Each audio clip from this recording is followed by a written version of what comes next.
Do you believe in destiny? Some say it is like the wind, silent, unseen, but able to move mountains. Others believe it's just chance. But I'll tell you a story that began with pain, silence, and hopelessness, and yet ended in a way no one in the village could have dreamed. This is the story of a poor forgotten girl who was given away like a burden, forced to marry a hunter, and who later became the richest and most powerful woman in the whole region. If you stay with me until the end, you'll see how destiny, when it chooses its moment, changes everything slowly, quietly, but with no way back. That morning, the air was heavy, the kind of stillness that makes even the dogs lie flat on the ground. At the edge of the dusty path, an old creaky cart waited by the gate. It looked less like a wedding carriage and more like a coffin on wheels. Ana's father paced back and forth, not because he was busy, but because he didn't dare meet anyone's eyes. His steps were hollow, empty of pride, as if each step was an admission of failure.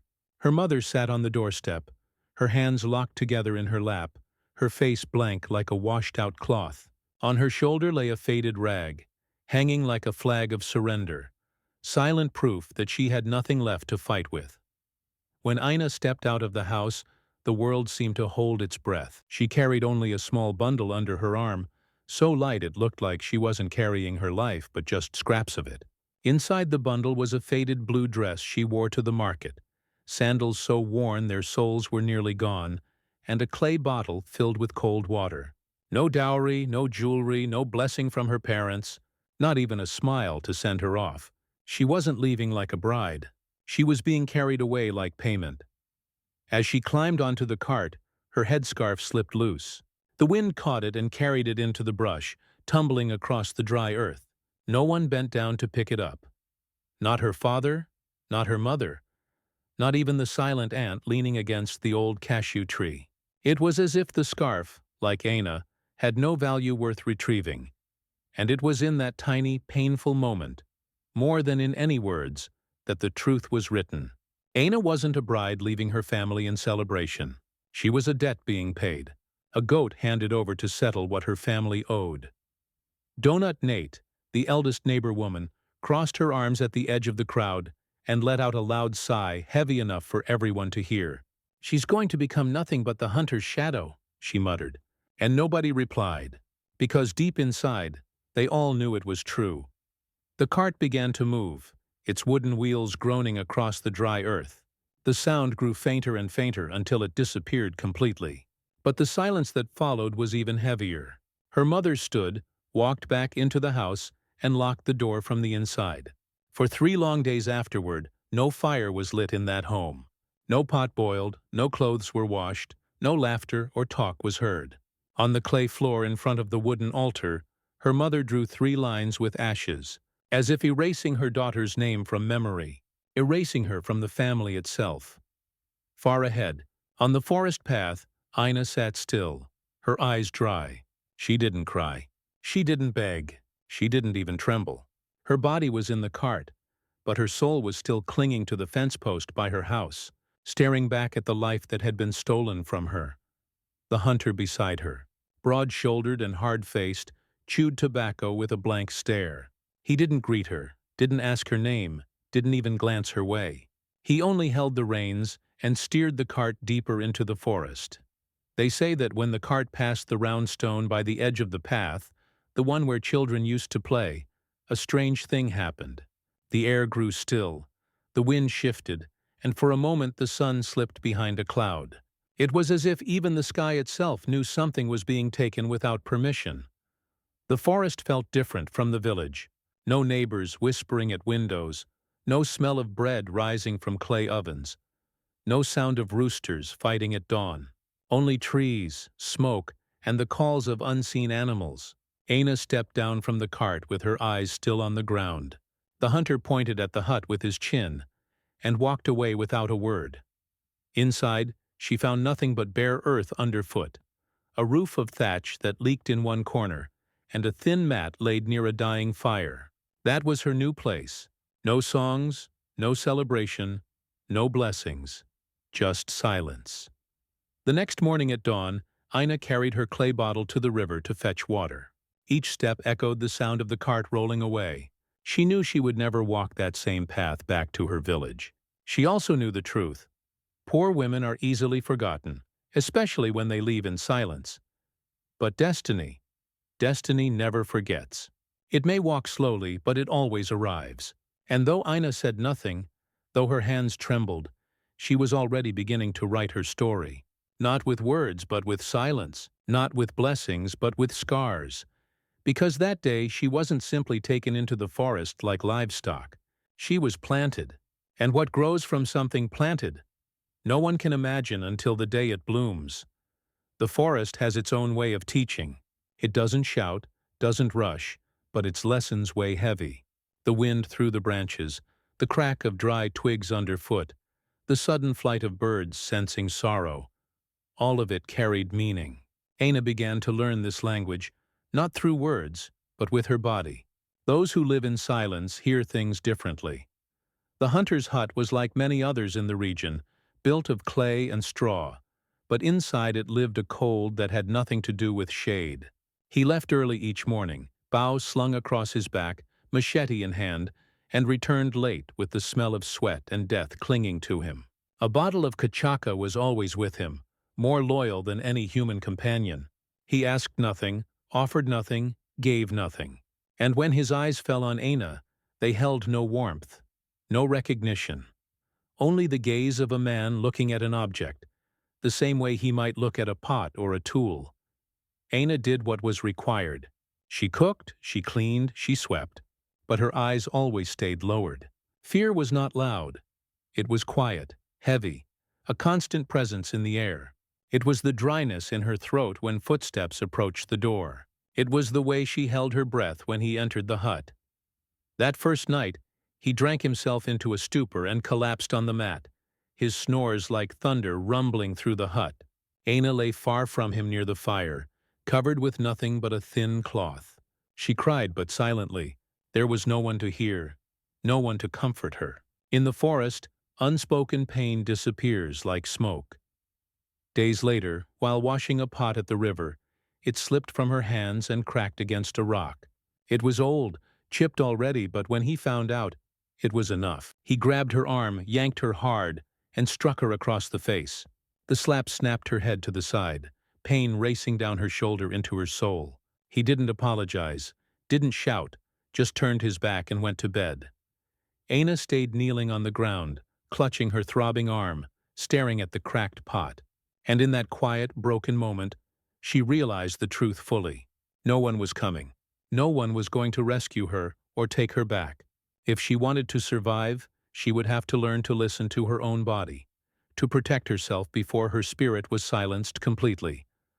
Life in the forest was measured not by clocks, but by the sun and rain. The days blurred into weeks. Each morning Ina rose before dawn, washed in the river, rubbed castor leaves on her sore arm, and began her work. She cooked, cleaned, fetched water, and lay quietly at night. Her body was tired, but inside her something refused to die. It began small, like a seed under the soil, invisible but alive.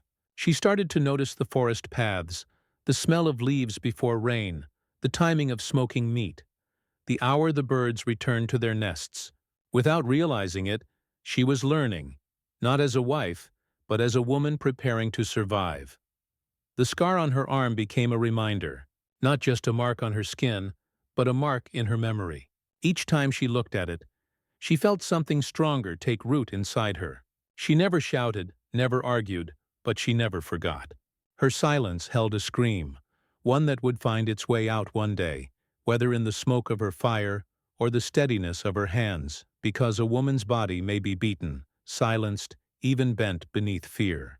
But the soul, once it chooses to rise, cannot be held down. And Aina, without the hunter realizing it, had already begun to lift her head. Back in the village, her name faded from lips. No one spoke of her anymore. As happens so often with poor women who vanish from sight, it was as if she had never existed at all. Life continued with backyards, clay pots, and clotheslines. But in the forest, far from the eyes and whispers, something different was beginning to sprout. She woke before Thesun, alone on her feet, even before the rooster announced the day, with a cloth tied round her hair and bare feet. Awena stepped quietly out of the hut and walked toward the forest with a silence that wasn't fear. It was focus in her eyes. There was no longer only pain. There was something no one had noticed before, a sharp awareness like someone teaching herself the way to survive. She started by observing the tracks on the ground, animal footprints, the types of leaves that fell from trees, how long it took meat to dry on the smoke rack. She ran her hands over tree bark, learning which ones made good tea, which kept mosquitoes away, which scented bath water. She discovered it all on her own, without anyone teaching her, because that's how her life had always been, learning in silence, living on the margins, listening to what others ignored.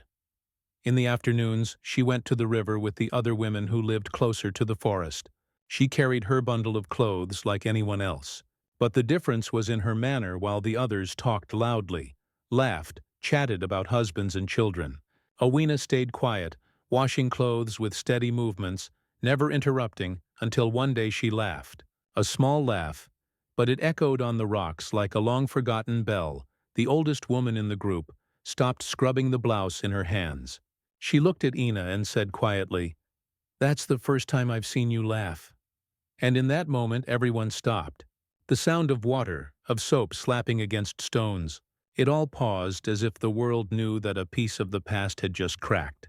Ina smiled again, this time without shrinking back, and simply replied, "I didn't even remember what my laugh sounded like." On the way back from the river, she passed a clay house where a man was trading soap for bananas. She watched, said nothing. But the next morning, while the hunter lay passed out with a bottle of cachaca spilled across the mat, she skinned an animal he had brought home the night before, cleaned it, treated it with ash and patanga leaves, hung it over the smoke rack, and watched as the meat took on color. In less than 2 weeks, she had already mastered the right smoking point. She discovered that wrapping the meat in banana leaves preserved the flavor longer, and when she took it to the town market, pretending it was her husband's order, she came back with her hands full. Soap, salt, and a piece of floral fabric. She hid at the bottom of her bundle. Dot. The hunter never asked, never noticed. He thought it all came from the small garden behind the house or favors from the neighbors. He didn't see because a man who never saw a woman as a person doesn't notice when she begins to bloom. Dot in the forest. A wiener stopped being a shadow. She started walking with a straighter back, her eyes no longer cast down. She still didn't talk back, still slept at the edge of the mat, still felt fear when he raised his voice. But inside her, something was being built. It wasn't revenge. It wasn't pride. It was voice. With time, even the forest women began to notice. When she passed by, they'd say, "That one learned to walk with the animals, but never lost her woman's touch." They started asking her for advice about herbs, for help with burn sore their children's fevers. And Aina helped with the same calm she used to chop wood or strain coffee.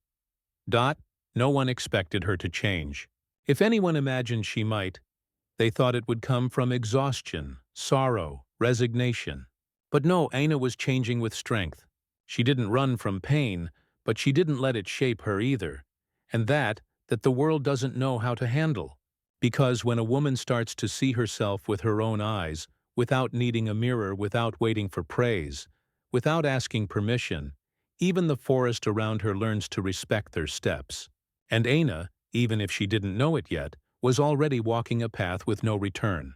At the back of the yard, between the cassava plant and the old trunk of a fallen tree, Aina built a small structure of branches and leaves. Nothing big, nothing flashy. Just a low rack made of vine and bamboo covered with dry straw and stones around it. There she began to smoke the meat with more care. She used the right wood, the right amount of time, and the secret, a blend of forest herbs only she knew, learned in the silence of her solitary walks. Every piece of meat gained a flavor unlike any other, a smell that drifted through the woods and made even the animals stop and sniff. She cut it into strips, wrapped it carefully in soft banana leaves, and tied it with thread made from palm fiber. No plastic, no labels.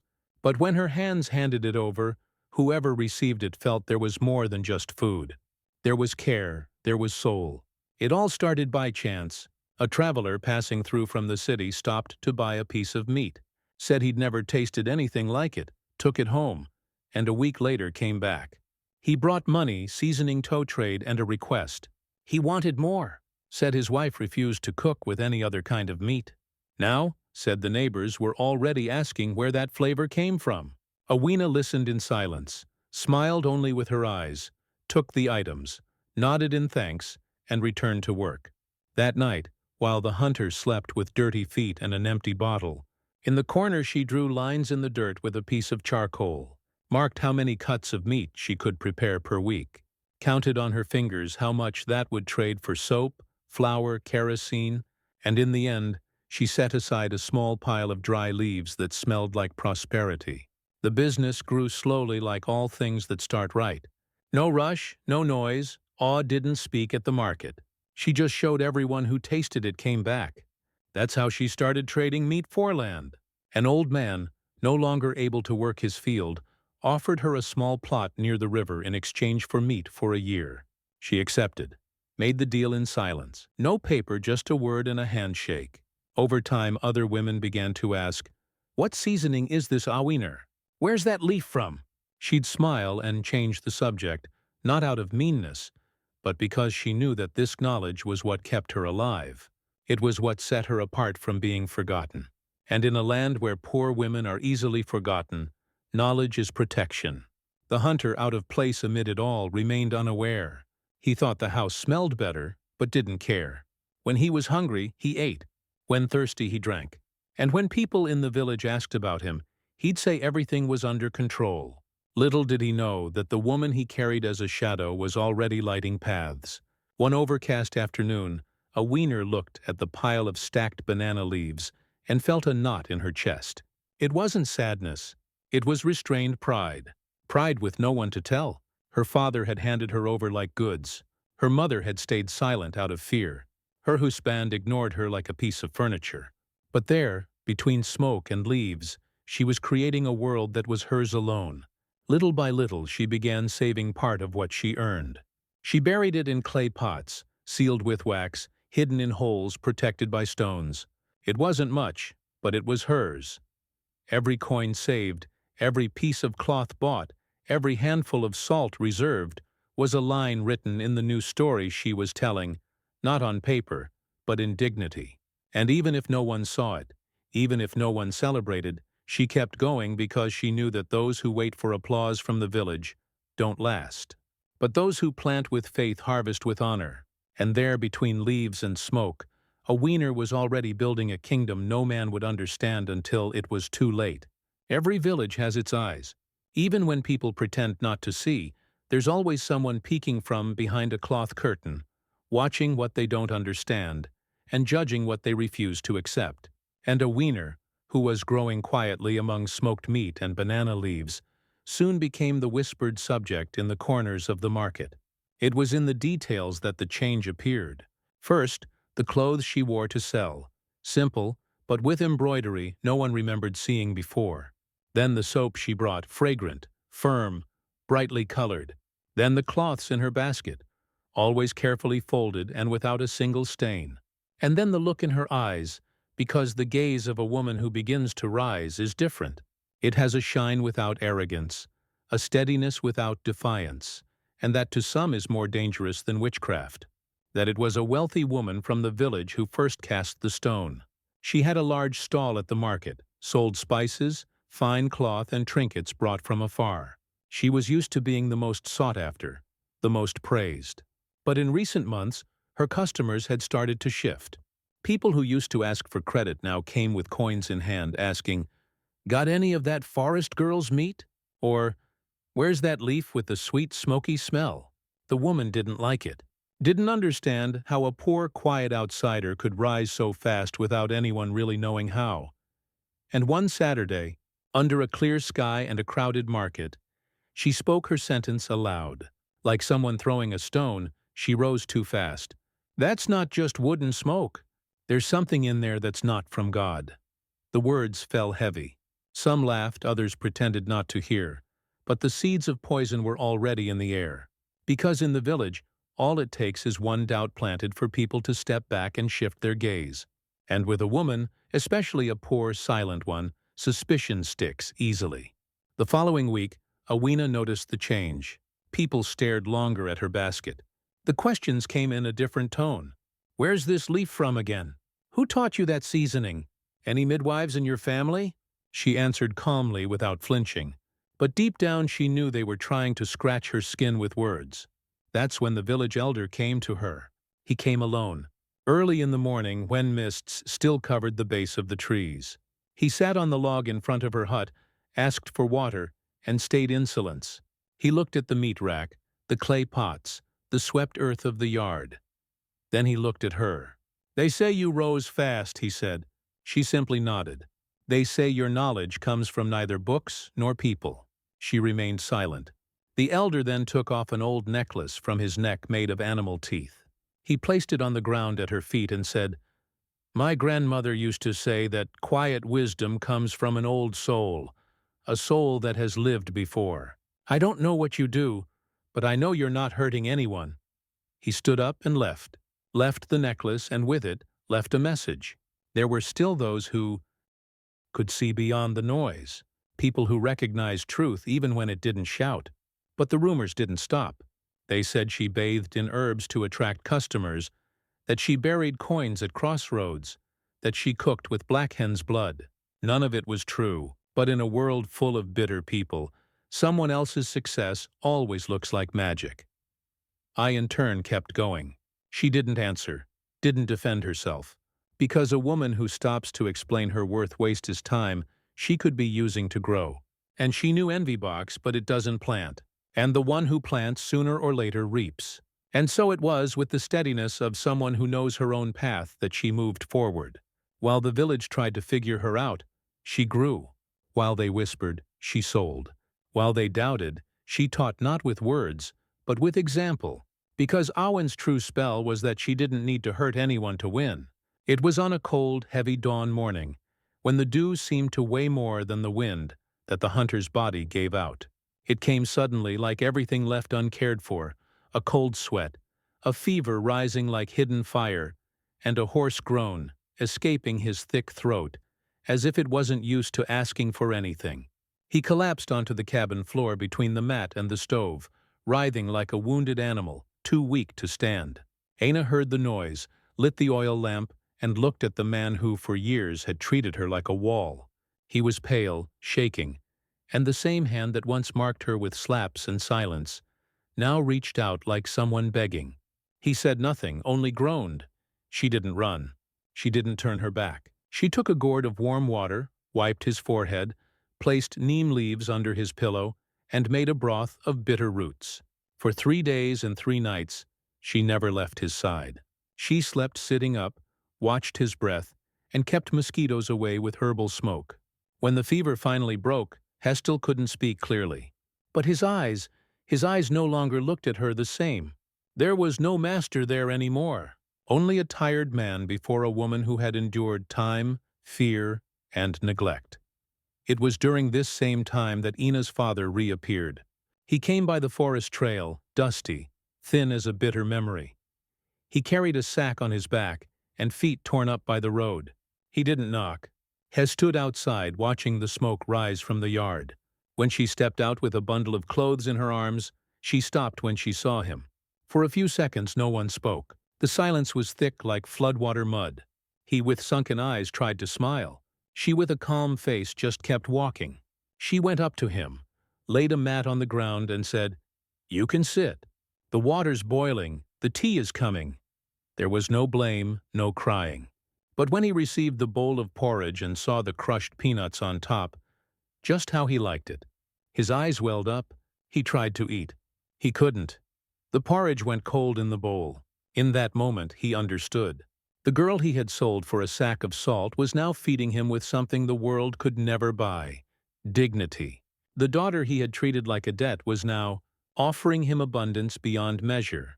And the sentence that slipped from his dry lips like a late confession hung in the air like a stone thrown in a well. The daughter I sold now buys the salt I don't have. After that, he stood up slowly like a man carrying more than just his body. Said he would keep going. Didn't want to be a burden. She simply nodded. Didn't ask him to stay nor to return, but looked at him with the same calm one gives a tree that no longer bears fruit, yet still casts shade. And he walked away carrying the empty bowl and a silence full of regret. Back in the cabin, the hunter was slowly recovering. He could sit in the sun, speak in short phrases, move around again. But what hurt him most now wasn't the fever. It was the way Awena moved through the house without fear, without hesitation, with lightness and with respect. The kind of respect that isn't asked for, bought, or demanded. The respect of someone who never stopped being whole, even when treated in pieces. The neighbors, upon hearing her father had shown up, expected a scandal. They expected shouting, crying, door slamming. But none of that happened because Awena no longer lived in the place of pain. She lived in the place of harvest. And those who are harvesting don't have time to explain themselves to those still learning to plant. The village, which once barely remembered her name, now whispered in awe. She tends to her husband like he's a flower, and she fed the father who sold her. And little by little Awen's image was no longer that of the poor girl taken like a goat. She became the woman who even wounded knew how to serve without losing herself, who even forgotten, remembered who she was, who even treated his currency became land. And land, once it becomes fertile, can never be uprooted again. The news spread before any footsteps even touched the village ground. Aina is back. They didn't say how or with whom, but the word alone was enough to ripple through backyards and make windows fly open, as if the people's eyes were trying to confirm what their hearts still couldn't believe. It was as if the land itself was calling back the one who had been torn away. She came with a full cart, not of gold, nor jewels, nor foreign fabrics, just simple things: baskets of food, soap wrapped in leaves, dried spices, clay pots sealed with wax, and covered with floral cloths. Every item bore the mark of her hands. But what stood out most wasn't what she brought. It was how she arrived. Awena stepped down from the cart barefoot. Her feet landed firmly on village soil like someone who never stopped belonging. She didn't raise her voice, didn't wave dramatically. She just walked in silence like someone who knows she doesn't need to be announced to be seen. She wore a simple dress but in a vibrant color, and around her neck a beaded necklace that resembled those worn by the matriarchs of old. It wasn't ostentation, it was presence. She went straight to her mother's house. The old woman was sitting under the cashew tree, her trembling hands weaving straw. When she saw Awena, she didn't scream, didn't run. Her eyes did what her voice couldn't. They trembled like leaves in the wind. Awena went inside, lit the stove with the same matchstick as before, placed the kettle on the fire, and began peeling cassava. Her mother watched her as if seeing a ghost, or better yet, a resurrected hope. One by one, the neighbors began inching toward the windows, peeking from behind curtains, unsure if they should call out or just watch. It was hard to recognize in that calm and steady woman the girl who had left silent and skinny, taken as payment. "Is that really her?" they whispered. And the doubt didn't come from her face. It came from her posture, her calm, the way she owned the space without demanding it. What caused astonishment wasn't what Awena said. It was what she had become. The daughter of nothing, the loveless wife, the forgotten woman now returned, full yet light, the one who carried baskets and stories, the one who brought no vengeance in her chest, but roots in her eyes. At the market the next day, she set up her stall without fanfare, spread out the cloths, opened the pots, arranged the goods. Some approached cautiously, asking prices as if testing whether it was real. Others just looked on, waiting for the right moment to apologize without words. And she, with the same tenderness, she used to stir a pot of porridge, answered everything simply. "This soap cleans without hurting your hands. This leaves good for old pain tea." There was no arrogance, but there was something greater. Strength without anger, and that disarmed even the hardest hearts. The children, curious, ran around the stall, enchanted by the smells and colors. And one of them, tugging on the hem of Awena's dress, asked, "Are you staying forever?" She knelt down, looked the girl in the eyes, and answered with a voice that carried all the voices of women who had once been forgotten. I came back to where I've always belonged. That afternoon when the church bell rang, a silence settled over the village, not out of sorrow, but out of reverence, because everyone in some way understood. They had just witnessed the return not of a person, but of a truth. And as pots boiled and laundry dried in the sun, the village began to learn again. They learned that someone taken like livestock can return as a root, that someone who left in silence can come back and be heard, and that sometimes the most powerful return is the one that needs no announcement. You just arrive and the world goes quiet. The hunter died on a cloudy morning, the kind where even the birds take longer to sing. He lay on the mat, body shriveled from illness, eyes sunken, carrying no pride or strength anymore. He passed in silence, without requests, without promises, without explicit forgiveness. He simply exhaled as if his last breath had been borrowed and was finally returned. Ina didn't cry out loud.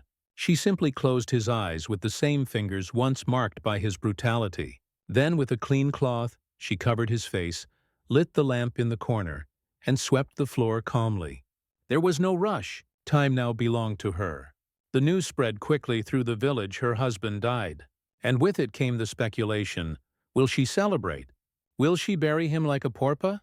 Or won't she even hold a wake? But those who knew her, even from afar, understood Awena wasn't the type for theatrical revenge. She was made of root, of stone, of river, and driver once it changes course. Doesn't go back for those who never learned to swim. She prepared the wake with her own hands, washed the body, dressed it in clean clothes, tied a scarf around his head, and placed beside him a cup of water, a plate of flour, and a handful of dried leaves. These were the old rites, learned from the elders, not the ones shouted, but the ones whispered with respect. She called 2 young men to help dig the grave, sent word to the hunters' brothers who lived in nearby villages, and asked them to bring only what was necessary. Presents, no speeches, no feasting, no debts, collected just earth, prayer, and farewell. When the brothers arrived, they were surprised. They expected to find a bitter, tired, cold woman. But they saw a serene figure, a calm face that had already forgiven, but not forgotten. She welcomed them with strong coffee, cassava bread, and silence. No accusations, no resentment, just actions. And in her actions, there was a lesson. During the wake, some village women whispered in the corners, "She shouldn't have done all that. He never treated her right. She's giving too much value to someone who didn't know how to care." But others, with tear-airy eyes, murmured, "She's different." That's what they call greatness. Not everyone could do what she did. Awena buried her husband with dignity. No golden cross, no singers. But she made sure the earth was firm, the grave deep, and the silence respected. After the last shovel of dirt, she called the brothers and said, "The land he had is yours too. Divide it. Use it well. But remember, no one takes anything." From here her words fell like a soft lightning bolt. No one argued. No one protested because in that moment it was clear she didn't need an inheritance. Her inheritance was already built in the hands that healed, in the leaves that dried, in the respect that grew like shadow, where once there was only pain. Some called it foolishness, said she should have taken everything and left the brothers empty-handed. Others cried quietly, ashamed of what they once thought of her. And while the village split between judgment and reverence, Ina returned home with firm feet and a light heart. That night she lit the kitchen fire as she always did, placed the kettle on the coals, grabbed the cloth she used to strain coffee, and sat in her straw chair. Outside the crickets sang. Inside her soul rested. Because burying the man who denied her affection wasn't punishment. It was liberation. And in doing it with honor, she showed everyone that dignity doesn't depend on who hurt you. It depends on what you choose to do with the wound. And there, between ashes and coffee, Ina planted another seed. The kind of legacy that isn't written in a man's name, but in the example of a woman who knew how to love without losing herself and forgive without ever bowing. With time, Ina's house was no longer just a house. It became a destination, a refuge for the weary, solid ground for those who had been drifting. The women of the village, who once saw her as a shadow, now came with worn notebooks, pots in hand, sacks of leaves, and thirsty eyes. They didn't come seeking charity.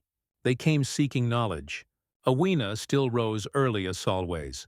But now the scent that drifted from her yard wasn't just of smoked meat.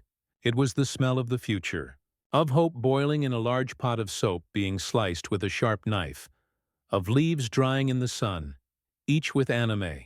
"This one's good for chest pain," she'd say.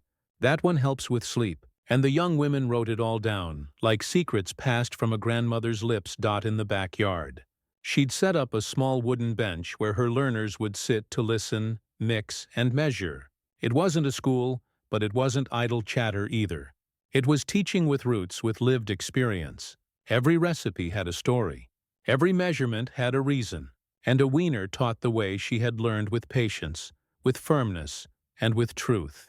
She didn't need to shout, didn't need to point fingers. She simply did. And her doing by itself was a lesson, because her presence carried a kind of authority that can't be bought, only earned. The poor girls, the same ones who once shrank away at the market, now walked with their chins held higher. They had learned to calculate the value of their hands, to measure the worth of their labor. "Don't sell out of pity," she'd say. "Sell for value."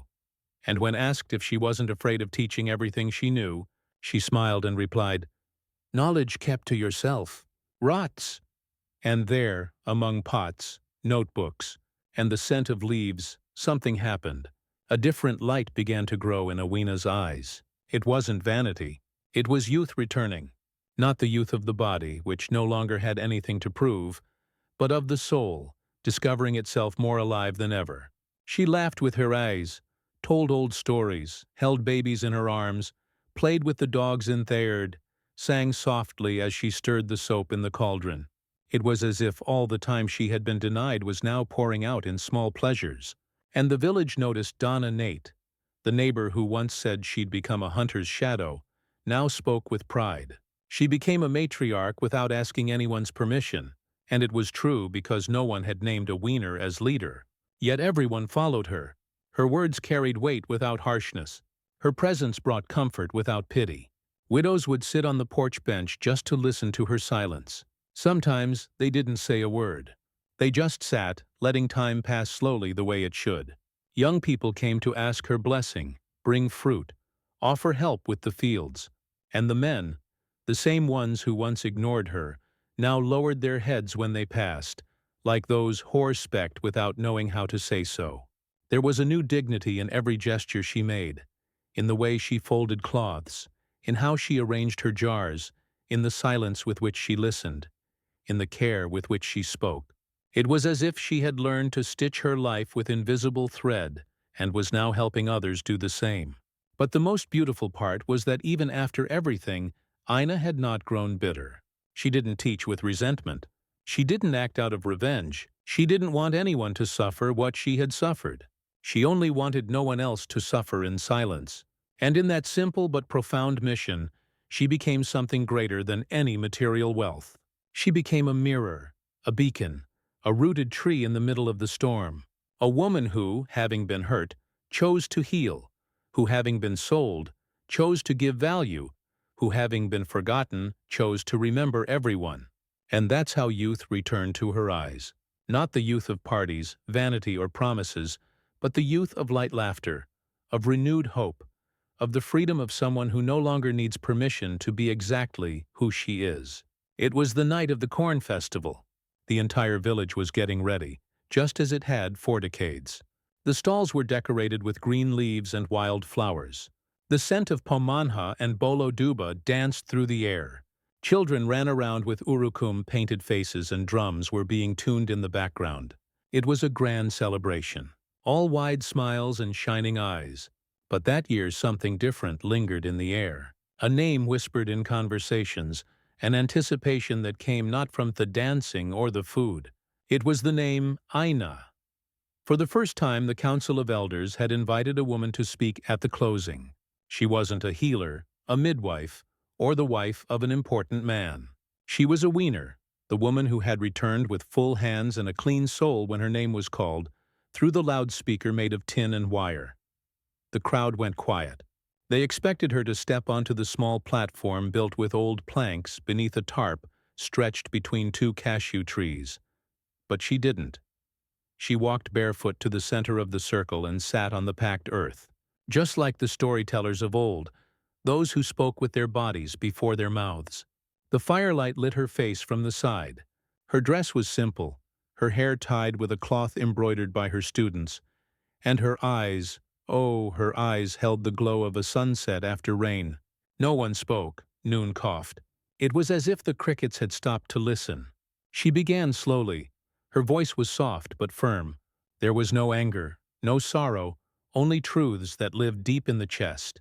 She spoke of the cart that took her away without a choice, of the silence in the forest, of the body that was beaten and the soul that stayed quiet.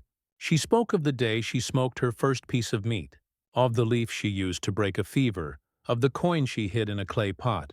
She didn't use big words. She used memories. With each pause, the silence grew. Because what she didn't say out loud, she said with her breath, the way she looked down, the way her hand brushed her dress as she remembered. It was like listening to the earth speak. And the earth, when it speaks, doesn't need to shout. At one point, the eyes of some women began to well up. A widow pressed a handkerchief to her face. An older man lowered his head as if reliving some ancient guilt. Owena didn't name culprits, didn't ask for repair. She simply told. She spoke of the night she kept vigil over the husband who never loved her, of the plate she offered the father who sold her, of the hand that taught a motherless girl how to make soap, and of the day she returned to the village with bare feet and a clean heart, without demanding applause, but also without bowing. At the end of her talk, a little girl with short braids slowly approached. She looked at Owena, as one might look at a fruit-bearing tree for the first time.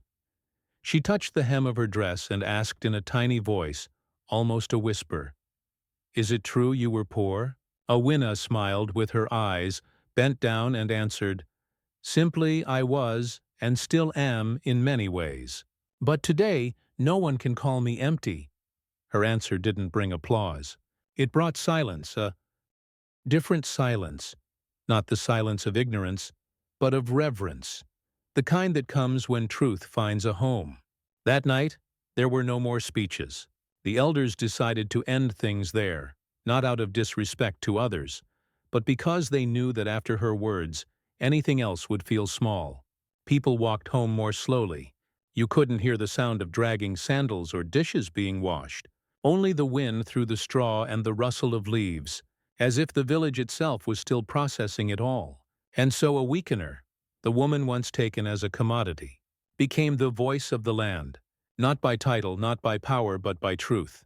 And truth, when it finds a clean mouth and a healed heart, doesn't need a microphone. You just sit on the ground and the world listens.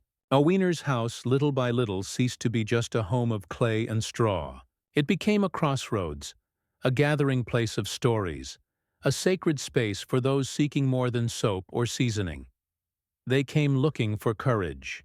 That narrow porch, where once a single wooden bench barely fit, was now filled with people from all around. They arrived with notebooks, with questions, with pain hidden in their eyes, and they left different, not because she promised miracles, but because in her presence people remembered how to breathe deeply. The young women of the village, who once shrank with shame for not knowing how to read, now boasted about doing math and calculating prices. They came in groups, calling her Auntie Strength, laughing loudly, sharing stories. She listened patiently, corrected gently, and always ended with the same advice. Learn to care for what no one sees, because that's where true value lives. The widows, carrying pain, folded over by time, also found in Owena a place of rest. They sat on the packed earth floor just to listen to her silence. Sometimes they stayed for hours without speaking, because they knew here they didn't need to explain themselves or pretend to be okay. It was enough just to be. And being with Owena was like being with someone who had passed through every stage of pain and still chose to walk on with dignity. The village, once full of whispers and crooked laughter, now proudly called her one of ours. Even those who had never greeted her before now lowered their heads with respect when she walked by. The same men who mocked her marriage, who joked when she was carted off like a debt repaid, now sent their daughters to learn from her. They never apologized, but they carried in their eyes a kind of remorse they didn't know how to name. And she, without building walls, without seeking revenge, built around herself a respect that cannot be bought. She never raised her voice, never demanded a seat at Theatable. But the moment she arrived at the market, the noise softened. The moment she touched a basket, hands pulled back. The moment she smiled, the whole world seemed to breathe differently. Her father, now old and slow, began searching for her with his eyes during village festivals. He never found the courage to ask forgiveness, never knew how to stitch shame into something that could be spoken. But when he saw her, he craned his neck as if hoping for at least a nod. And she greeted him with the same hand he once gave away like currency. A hand firm, serene, without bitterness. But that did not forget that was her strength. She didn't become a saint nor a heroine. She was never a symbol of anything. She simply remained whole, present, caring for her people, helping others heal, teaching without books, without diplomas, without ceremony, living like someone who had already forgiven the world but never forgot herself. Because Aina, the poor girl once taken like livestock, had become land. And land, when fertile, gives back everything that was taken in abundance. Not to avenge, but to prove that dignity when Sion in silence blooms even in the hardest ground.